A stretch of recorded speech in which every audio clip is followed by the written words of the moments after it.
got the dogs ready after our mandatory was up, and then we kicked ass and kept going. And then it was a bright, clear, sunny day, which was exactly how it looked last year when we left too. And last year, right before we took off, one of the, I don't know who it was, one of the officials or trailbreaker crew or something just came off Eagle and said, oh, it was crystal clear up there. So either last year, either he was lying to us and just wanted to either keep our spirits high, our motivation high, something along those lines, A, or the weather completely changed drastically that quickly, B, which both of those are possibilities. But either way, crystal clear, sunny conditions when we left, and then as soon as you get to like the base of it, it felt like we were going into a fog.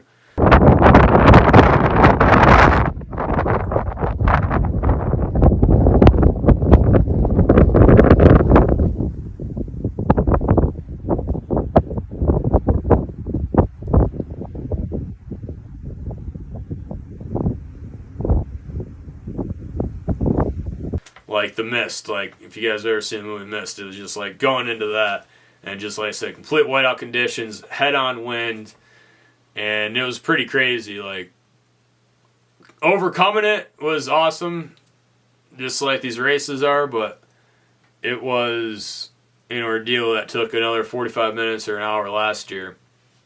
So this year, you got like 5 miles once you leave 101 before you actually get to the base of Eagle. And so we're kind of going along that. It's just like, you know, you're just anticipating this, and it's just kind of like the before period where you're still feeling it out, because you start to see some of these summits, and then you're wondering, like, is that the trail? Is that the trail? Is that the trail? Like, which mountain are we actually going over? Because last year I didn't even know. I remember doing the exact same thing last year, and then all of a sudden we were just in this fog.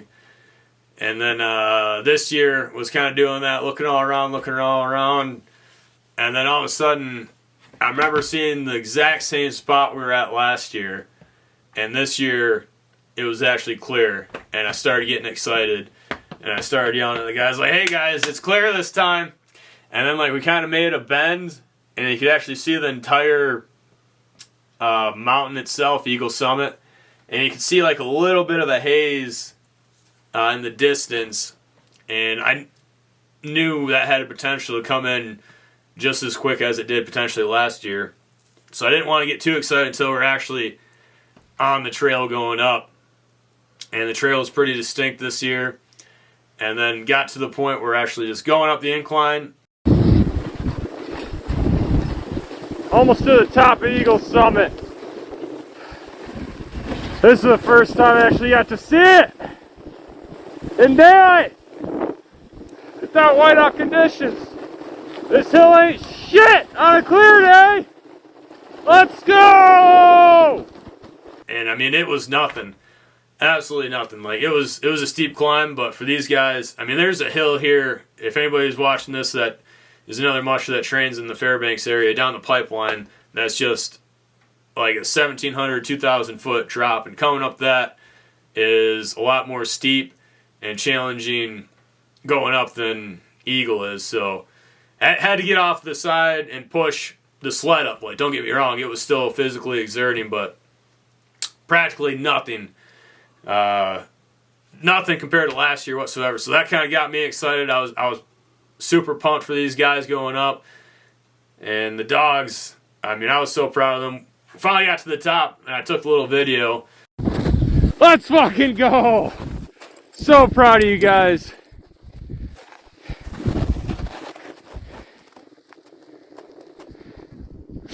Now we just gotta go down it. Woo! Good dogs. You lost 3 booties, girl. Good fucking dogs.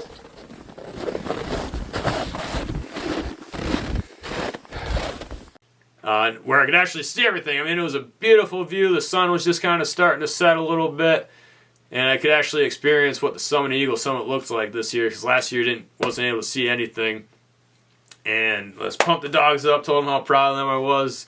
Like that just like was complete 180 for what my emotions were coming into 101, just being on the summit of Eagle and able to see the beauty of everything and just being so proud of the dogs. I mean, there's nothing like it.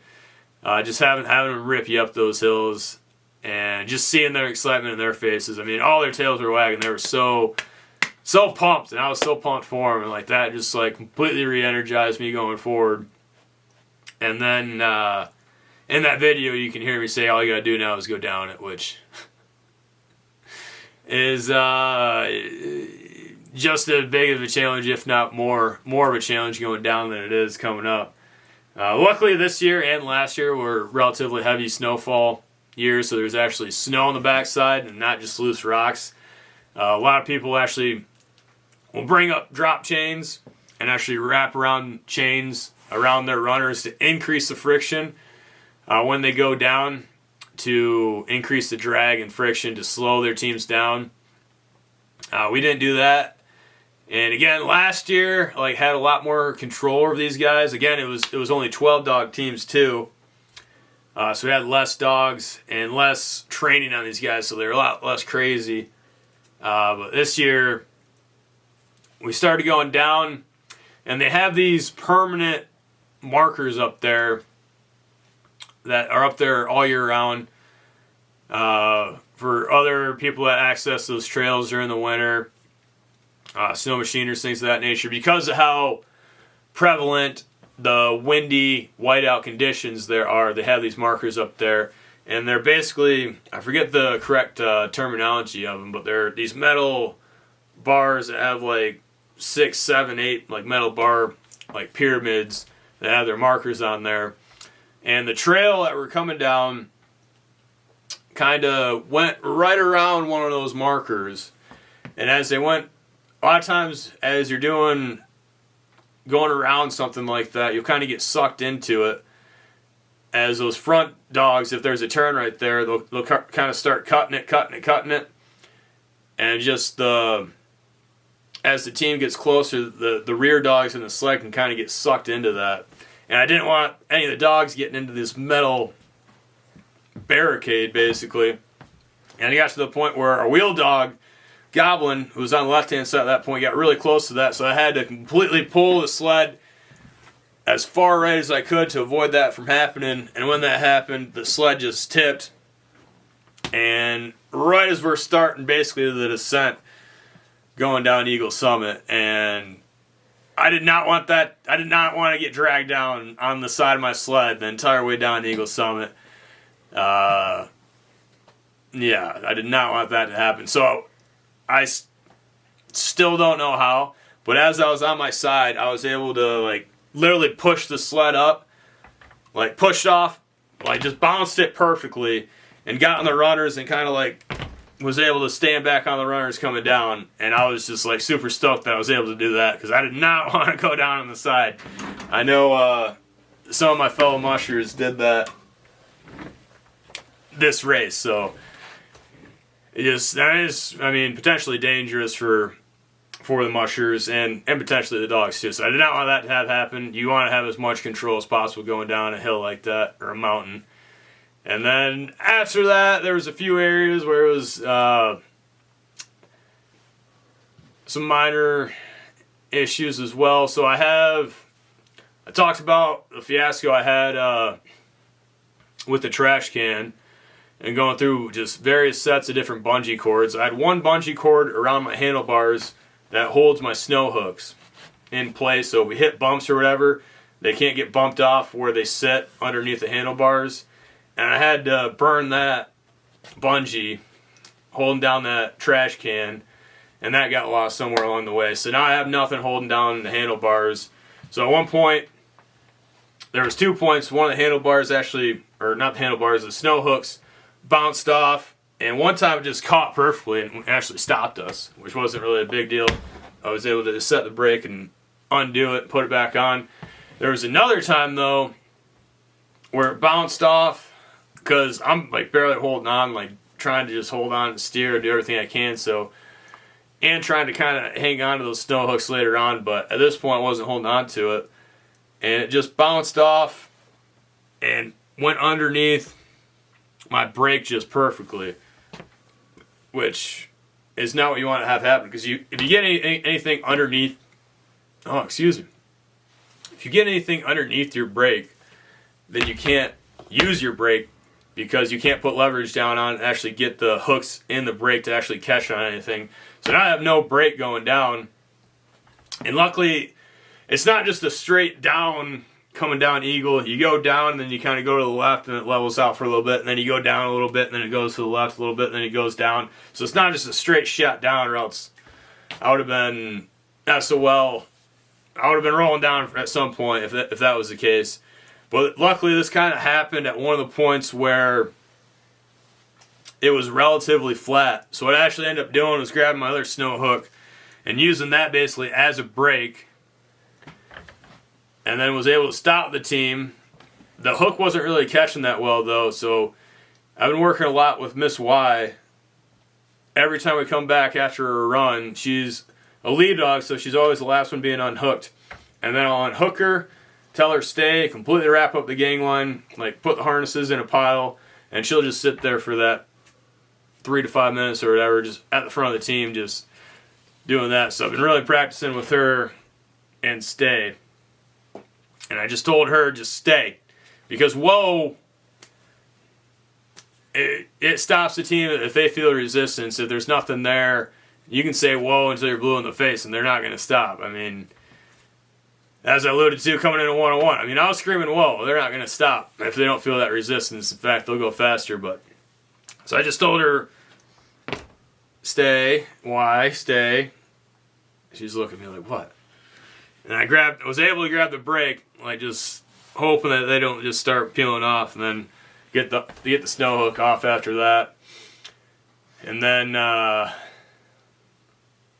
was another area coming down. There's a lot of these small little birch trees, and we kind of got sucked in close to that. And my handlebars, now I rigged them up in 101. I forgot to mention that, where they're not in the cooler anymore impaling me. So I rigged them up with more bungees to get them standing back up again.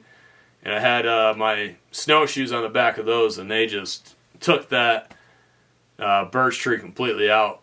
The snowshoes are still there, so that was cool. And coming down one of those bumps and craziness, I lost one of my ski poles. But besides that, Eagle Summit was pretty uneventful. We got down on the bottom, and then again, just like I did last year, I went through my entire team and hugged and kissed every one of them and told them how proud I was for going up and getting me up and over Eagle Summit, because that's always a huge anticipatory event. Is that a word? It is now. You guys get what I'm saying. Like I said, if you guys were following the race and going through kind of some of these guys, the mushers profile is like probably 10 of them mentioned Eagle Summit in it, and just trying to get over it, because that can potentially be the biggest challenge in the race. So being able to do that safely, relatively eventful free, uneventful. There you go. You guys get what I'm saying.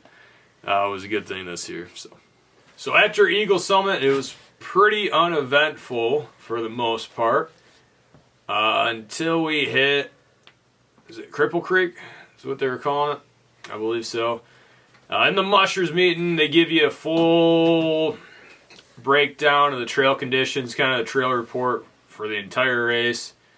And this is kind of one of the areas that we highlighted, because the guy basically said, yeah, you're going to be getting wet.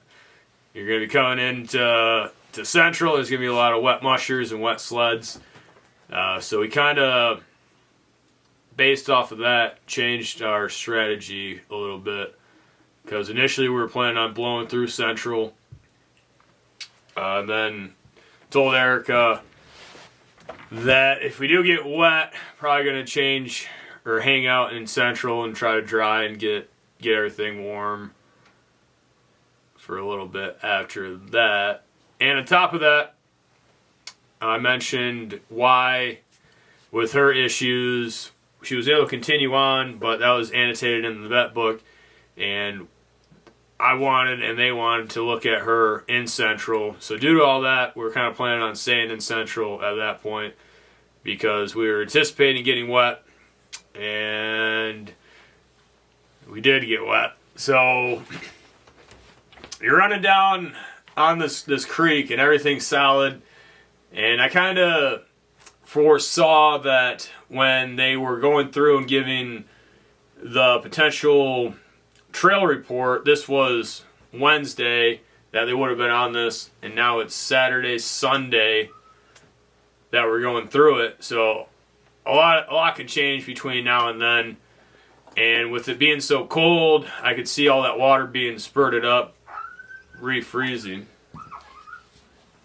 Alright, so we had to stop. I'm sure you guys heard it. Bear was being pretty boisterous because one of the neighbors or somebody in the distance is shooting guns, and he does not like that. So we had to go comfort him a little bit, but that's the life of owning dogs. There's always something that kind of pulls us away to go take care of. So, but yeah, what I was getting into is the conditions. So that was our biggest concern for the entire race, pretty much, minus going up Rosebud and Eagle Summit, was the potential for pretty bad overflow in between 101 and Central. And like I said, I've heard trail reports like this kind of in the past where they are overzealous on some things and make it sound a lot worse than what it actually is. Probably so you're kind of more prepared for it. But this was a pretty accurate statement when we were getting the trail report. So you come upon this frozen river, creek, whatever it was, and it was pretty solid for the most part. And we were going along. There was some sections that were fresh, frozen, overflow. And I was hoping it was just going to maintain like that the whole way. So we had kind of those false areas, and all of a sudden, like, we just got kicked, and we're on the far right of this creek river, and all of a sudden it was just running water and non-stop running water. The trail just disappeared, and I saw a little bit of hesitation in the dogs, and then they just found where they were going and just plowed through it. And I got so hyped for that because last year on the Willow 300, there was a lot of instances where we had to go through some water, and I got soaked from head to toe because I had to go out and be the lead dog because they did not want to go through the water, and then they were just resisting my every move, and had to go be the lead dog and guide them through all these waters, and then you fall in, and then it's just a mess. And luckily during the Willow, it was relatively warm. It was like 30 above, which kind of led to those conditions being like that.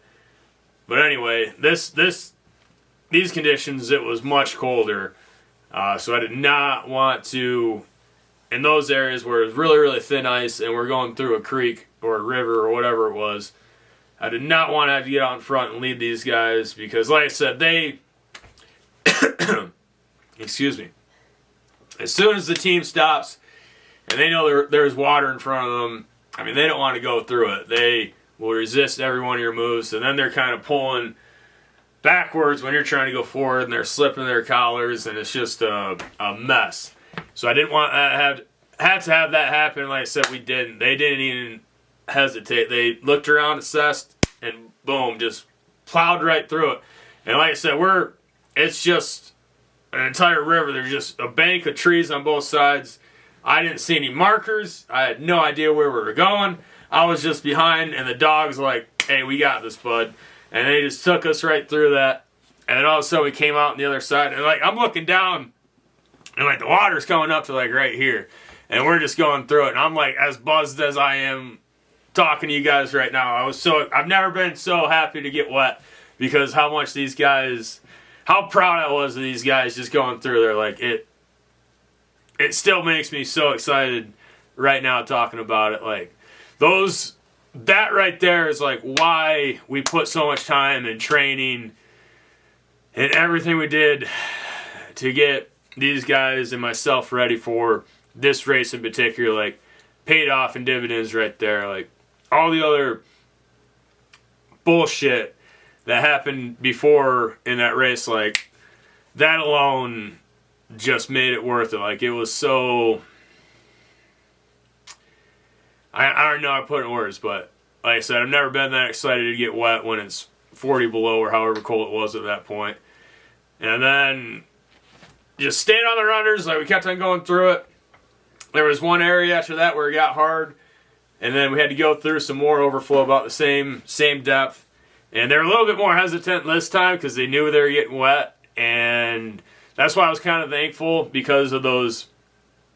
There was like 4 or 5 areas where it was hard overflow, and I kind of thought potentially they thought this would be that too, and that was one of the reasons they plowed through it. But whatever works, they went through her because the dogs, I mean, they don't want to get wet any more than we do, especially when it's that cold. But they're a lot more adapt to those conditions than we are. They're kind of built for this weird knot. But after that, I don't even really remember the trail or anything after that. I just remember being stoked and then just trying to stay warm because now I'm just soaked. But I was already soaked after Rosebud, but I had never dried off the rest of the race because I was either soaked from sweat or water. So I was just continually moving, getting the blood flow in my body to stay warm. And then, yeah, it was like 10 miles after that before coming into Central, and nothing sticks out in my head that I even want to talk on or can even remember. Like I said, I was just so hyped after that. Like, that got me going. And then came into Central. The dogs looked great. It's a relatively short run coming into Central. It's like a 27-mile run from 101. You're going up Eagle, which is pretty steep, and then pretty steep down. So it's a relatively hard 27 miles, but it's still a short run. And really the dogs, I mean, Cookie Dough didn't want to stop, at least. And I kind of didn't want to either. I wanted to get a couple burgers. So they got the Roadhouse there. What's... Skookum. Yeah, Skookum Roadhouse. They got really, really, really good burger, especially when you haven't eaten in a couple days. Anything substantial, and you've been out in negative 50 degrees for however long. They got a really good burger, so I was looking forward to that. Like I said, Miss Y had to get looked at, and I attempted to dry my gear off a little bit, so I decided to stay there. Initially, I was only going to stay like 3-4 hours. Like, initially, I was kind of contemplating just eating real quick and then going. But once the dogs bed down, they want to stay bedded down for a little bit. Like, they don't want to come in all hyped. Like, either you keep going or you rest. Like, it's not something where you can just rest them for like an hour. They're going to be pretty reluctant to move after an hour or so. So like I said, ate some burgers, kind of relaxed. After I fed them and bedded them down and everything like that, ate some burgers, relaxed. And then this was the only checkpoint where we had to sleep in our vehicles if we wanted to. And we only have a single cab truck, so it just kind of sprawled everything out in there. Again, trying to dry it off. I ended up staying in there for a half hour. Everything, and I contemplated just leaving everything outside so it'd stay frozen, but I didn't. I brought it inside of the truck to try to get it to dry, and it wasn't the right move. These Neos, like I said, so these were completely submerged, so I'll open it up for you guys. So as I left 101, I pulled these up because I anticipated getting wet. And then, so they're waterproof. I'm sure if they're new, they're waterproof. And so they were completely soaked, and then as soon as you go through that overflow, everything that's wet like freezes like instantly. So I'm like constantly knocking it off, like trying to get all that water off the runners, off the brake, off the drag mat, off myself. And so all this is just frozen. Like I had to get something to actually, where's the buckle here? Actually break off all the ice on the buckle so I can actually undo these to get them on. So I should have just left those outside and stayed frozen, because bringing them in, and then it actually started to thaw out and the inside of them got wet, and it just completely soaked my Lobans on the next run. But like I said, I was wet from, and these are what the Lobans look like. So this is what we use, or what I use. Other mushers, as Bear's going crazy again. Other mushers use like bunny boots or some other gear. We use these Lobans and then those Neos for over boots. And these are basically made out of wool. They're extremely warm, but as you can tell, I mean, they're not waterproof, so those are kind of the goal and purpose of those Neos, is to kind of give it more protection from snow, water, and ice. So that's the gear that I use for my feet. And like I said, after we brought it in, or I brought it into the truck and tried to get it to dry off, it was just soaked. So they were wet for the rest of the race after that.